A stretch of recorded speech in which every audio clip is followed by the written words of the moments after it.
A brief history of the Mandalorians, this time on Deep Space Tennessee.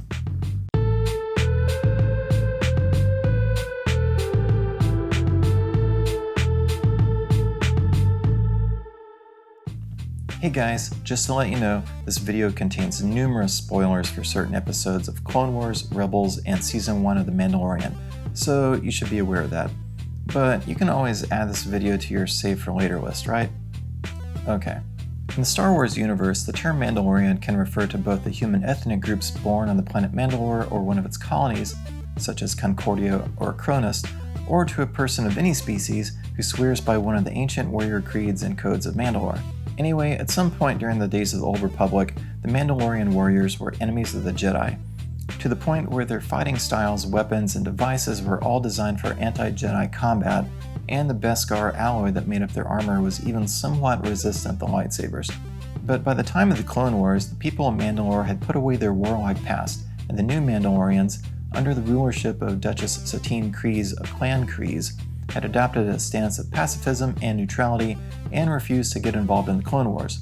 The old Mandalorians who refused to part with the old ways were exiled from the planet and hid themselves across the galaxy, often working as mercenaries and bounty hunters. The planet Mandalore itself had been ecologically devastated from centuries of conflict, so people lived in biodomes and massive arcologies. Some of the old Mandalorians included Pre Vizsla of Clan Vizsla. He was the leader of an exiled group of warriors called Death Watch, which wanted to overthrow Duchess Satine and bring back the old warrior ways to Mandalore. Also notably, Pre Vizsla possessed the Darksaber, an ancient black-bladed lightsaber created by his ancestor Tar Vizsla, who was the first Mandalorian Jedi Knight. The Darksaber held an almost religious significance to the Mandalorian people, and possession of this sword was seen as a symbol of leadership, much like Excalibur or Anduril. Also, interestingly enough, one of his followers was bo-katan Kryze, the sister of Duchess Satine. After a first failed attempt to overthrow Satine, Pre Vizsla and Death Watch allied themselves with the former Sith Lord Maul, who is in the process of building a criminal syndicate. Maul used his criminal associates, the Pikes, to stage a false flag attack on Mandalore, of which the planet's limited security force was unable to stop. Death Watch then swooped in and defeated the Pikes, making these exiled warriors the new heroes of the people. Duchess Satine was arrested and Pre Vizsla made himself Prime Minister. However, internal conflicts between Vizsla and Maul came to a head, with the latter challenging single combat. Whoever won this battle would be ruler of Mandalore. After a long fight, Maul was eventually victorious and claimed the Darksaber.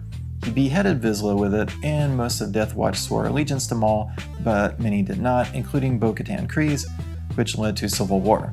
The Republic finally intervenes after trying not to get involved in the affairs of a neutral planet, and after their siege of Mandalore, Maul is ousted from power and bo-katan is named regent. However, after the Republic becomes the Empire, she refused to follow them and is ousted from power herself by Clan Saxon, who swore allegiance to the Empire and allowed them to occupy the planet. Years later, the Darksaber was recovered from Maul by the exiled Mandalorian rebel Sabine Wren. She gave it to bo-katan, who used it to unite various clans including Kryze, Wren, Vizsla, Eldar, and Rook, along with various Mandalorian groups such as the Night Owls and the Protectors, into a resistance against the Empire. There's still a lot we don't know about Mandalorian history. For example, at some point after bo-katan formed the Mandalorian Resistance, the Empire retaliated against them in an event that the Mandalorians call the Great Purge. We don't know much about that event yet. Also, we don't really know what the deal is with Jango Fett and his son Boba Fett. The Prime Minister of Duchess Satine's government didn't recognize him as a Mandalorian, nor did he know how the Feds acquired their armor. Hopefully, more about Mandalore's history will be revealed in Season 2 of the Mandalorian TV series. Alright, thanks for watching Deep Space Tennessee, and be sure you like, share, and subscribe. See you next time.